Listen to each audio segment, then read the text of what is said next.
One of the key ways to make a positive impact on students' learning is by using approaches that engage them in your course. There are many ways to do this depending on your teaching style and delivery mode. Now that we're teaching and learning remotely, educators are delivering their courses online, which means engaging the learner in different ways. And while some have experience with teaching online, others are having to explore new tools and techniques for the first time. Political science professor Dr. Lucian Ashworth is an avid proponent of the art of the lecture. He believes a course should be told as a story with a narrative, complete with cliffhangers and twists to relay the information in an interesting way. In an effort to translate this approach to a remote environment, Dr. Ashworth is using the pandemic to get outside his comfort zone and experiment with online tools. He plans on using clear communication with students, creative alternatives to assessments, and online tools and resources to keep his students at the edge of their seats.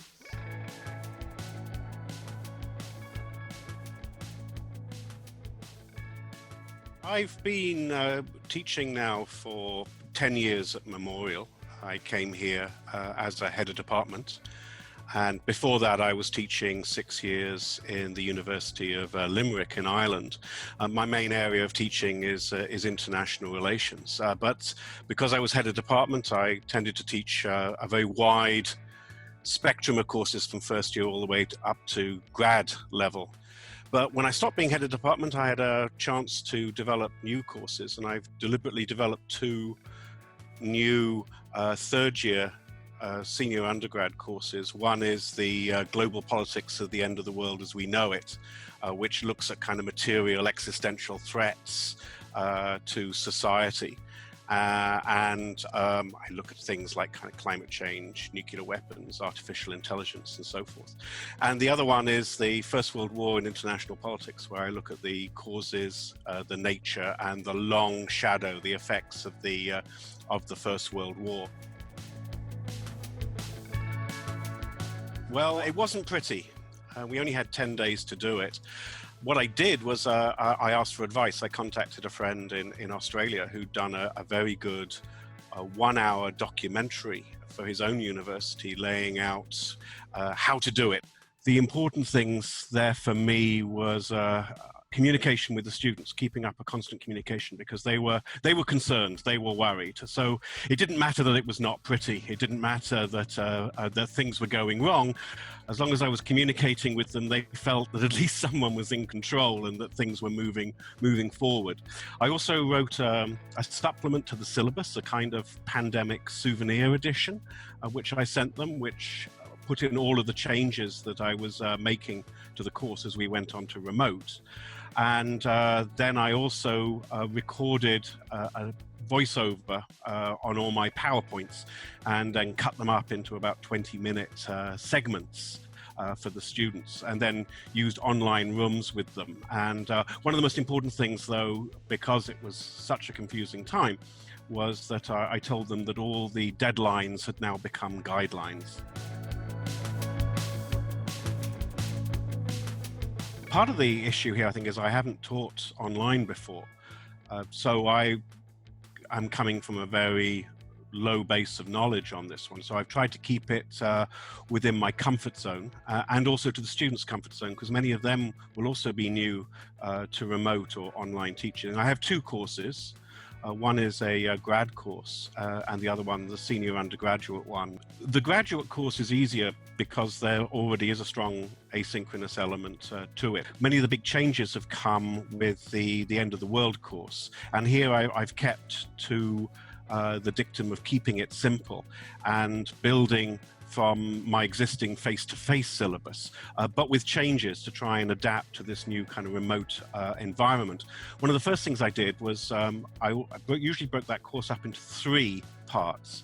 What I've done now is broken it up into 6. And the reason for that is usually I try to get over the narrative structure of the course and the kind of the storytelling part, where we're going with this within the lectures. And I can't really do this now, so I'm trying to build it in already into the structure that's up online, and including with those parts as well, issues like learning outcomes from each of the parts. Basically, that course is going to end up as 2/3 asynchronous and 1/3 synchronous. The asynchronous element of it is the recorded lectures that I'm going to break up to 15 minutes blocks. I'm used to more of a kind of an hour to an hour and a half. So I'm going to have to make sure that they make sense. Introduction of discussion boards as well. And then synchronous elements are using online rooms with breakout discussions as a way to kind of get over the seminar element of the course that I had before. And both of these kind of mirror my face-to-face structure, but in a new format. Changing assessments, I'm keeping the final essay element that I had from the syllabus, but the earlier assignments, the shorter assignments, I'm now making them, I'm making more of them and changing them. For example, one of the things that I took from my friend in Australia was the idea of doing sort of asynchronous poster presentations. So it's mixed text and visuals that the students then post up on D2L. And I'm trying to take advantage generally of what online teaching has to offer, but I'm adapting it to my comfort zone, which is the face-to-face syllabus of the course that I've used in the past. I think sum it up by saying that there's no point in wasting a good crisis. It's introduced me to online teaching and online methods. Now, I'm really very much a theatre or stand-up rather than a TV or sitcom person. So my comfort zone is the seminar room, is the lecture, and the sort of the interactive face-to-face element. But this has kind of forced me to think about how I would adapt to television, to continue the metaphor. One of these elements is looking at new forms of assessment suitable for remote teaching that maybe also I can transfer to face-to-face as well. So it's forced me to kind of reassess my assessments. The other one is the possibilities of video. I had been thinking about video in the past as well, particularly because increasingly our students are under a lot of pressure, particularly in terms of work commitments, family, childcare commitments. The most important thing I value about teaching is storytelling. I think a good course also should have a good narrative to it. It should be a story. And I try to do this with my lectures by ending my lectures on a cliffhanger. Sometimes as well, I'll introduce sudden twists in the plot. I also like to bring the audience in to participate as much as possible. And I find that students new to university often have a very passive relationship with the lecture. They see it as primarily listening and absorbing. But I think it's more to it than that. I'm a strong advocate of the lecture and therefore might come across as quite old-fashioned. But at the same time, I'm also very interested in new technologies and use of audio-visual cues.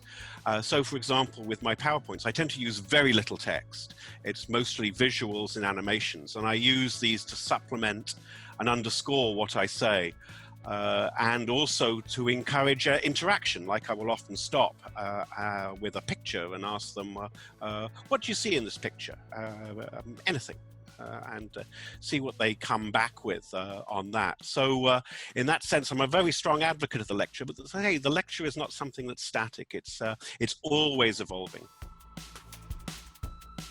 I feel a bit of a soothe giving advice to instructors on moving to remote teaching and online, because I feel that if anything, I need a lot of advice. This is all very new to me. So that's perhaps the first piece of advice would be to ask for advice. I got a lot from interacting with the Australian friend of mine who has a lot of experience online. So there's no point in not benefiting from someone else's learning curve, basically. On other issues, things that really worked well, particularly with going to emergency remote teaching when the lockdown hit, is two things. One is comfort zone. Stay in your comfort zone as much as possible, and keep it simple. And the last bit of advice, which I think would go for online, emergency remote, or even face-to-face, is communicate with students. This becomes particularly important if you're in an emergency situation, as we were with the lockdown, but communicate with students on a regular basis. Even if things are going good, communications can help make the students feel less alienated and more in control of themselves.